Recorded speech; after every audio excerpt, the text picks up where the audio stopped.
See, what you have to see in most major metros, the old CBD is slipping away.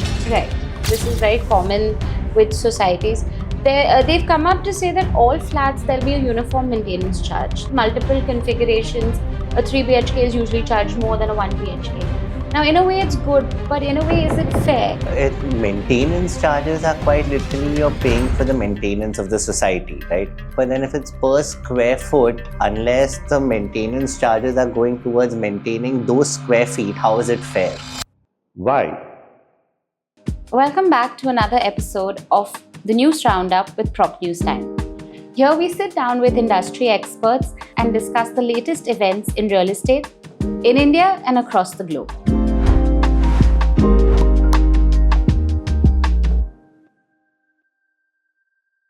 Welcome to the show. This month, the Telangana Housing Board sold a commercial plot in Gachibowli for 33 crores. Now, it was roughly 2.2 lakh per square yard, one of the highest prices a plot of land is gone for in this region. So first, I'd like to get your opinion on what you all think of Gachibowli and how it's grown over the years. See, what you have to see in most major metros, the old CBD is slipping away. Right. And new CBD areas are coming up. Mm-hmm. It has happened in most of the metros. So in Hyderabad, the old CBD, which Yes. would have been around Begumpet, Correct. there where the old airport was.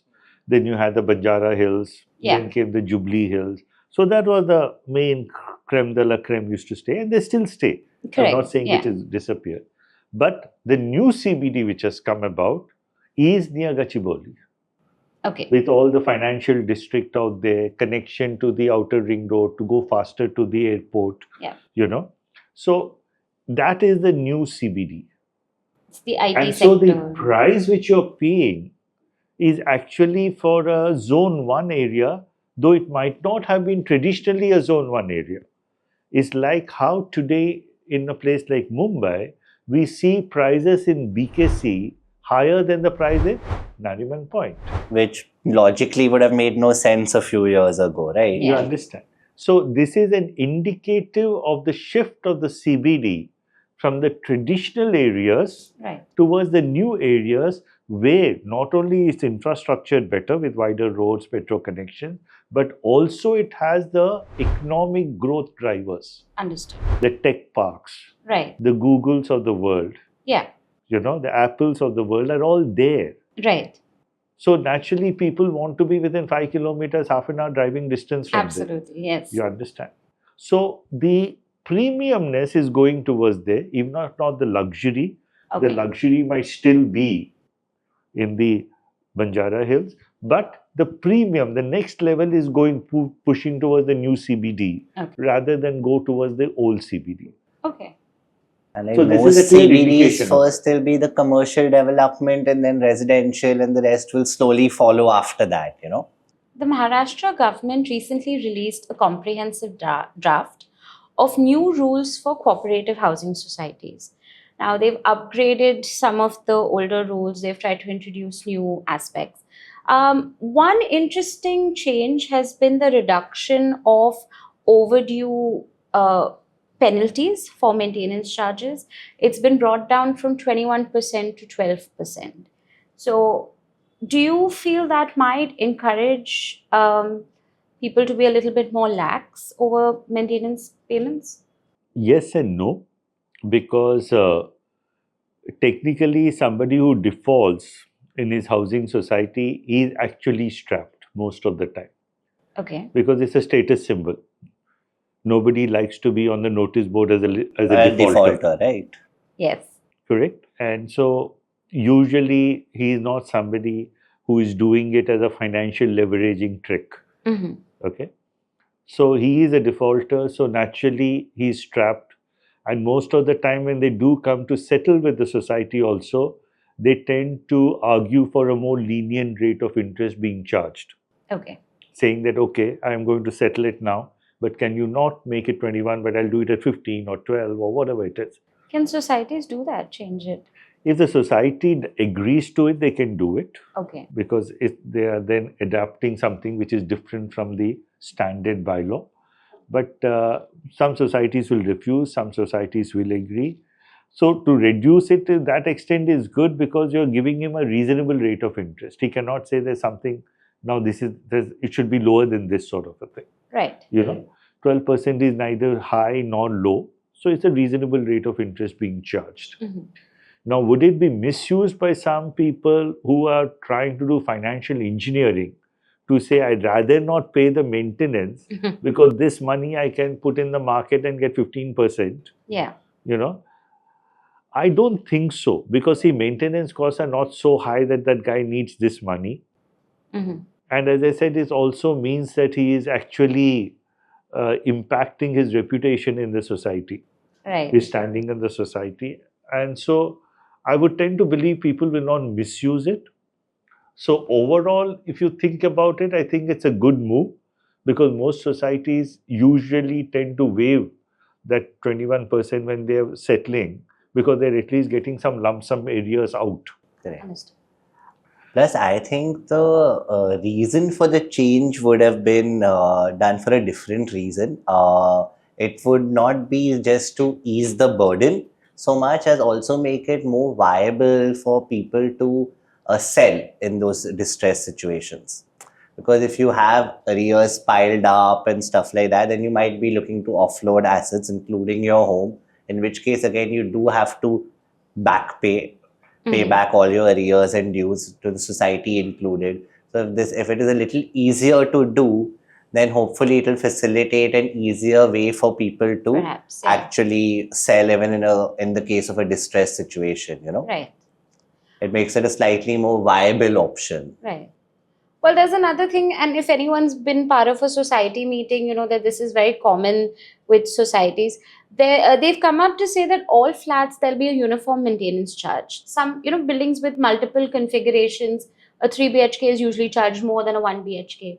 Now, in a way, it's good, but in a way, is it fair if somebody is, say, using a 3 BHK and allegedly maybe using more of the common amenities?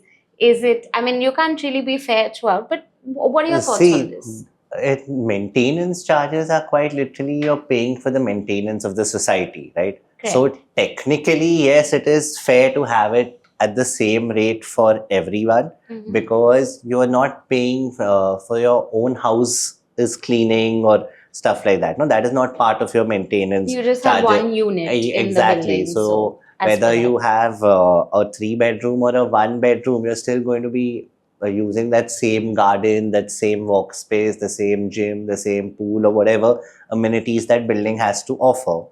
So in that case, yes, it makes sense for everyone to have it at the same rate. Yes, earlier buildings and some buildings still do where they want to charge different rates to different people. In the based sense on, you charge it per square foot, right? So that's how it gets, somebody's paying more, somebody's paying less. Correct. But then if it's per square foot, unless the maintenance charges are going towards maintaining those square feet, how is it fair? See, I think what Abhay is saying is an excellent point. Okay. Why? Because the maintenance is first, let's not get into the amenities part of it, which you're trying to do.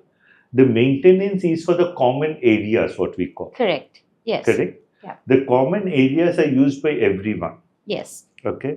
So now here you have a certain theory. There are two theories which can go behind why it should be different. One theory is, it's called a regressive sort of a taxation is when everybody pays the same rate of tax. A progressive rate of taxation is when rich people pay more, poor people pay less. Correct. Yeah. So you can say by that logic, if somebody is staying in a bigger flat, he is richer, so he better pay more. Yeah. And I am staying in a smaller flat, I am poorer, so I'll pay less. Yes. Okay. But in a particular building, that doesn't resound very well. Okay. Okay, because usually you have a similar gentry we will try to find. Okay. Yes, people will require space as per their requirement. Right. If I have a larger family, smaller family, or I'm a single person. Yeah. Okay.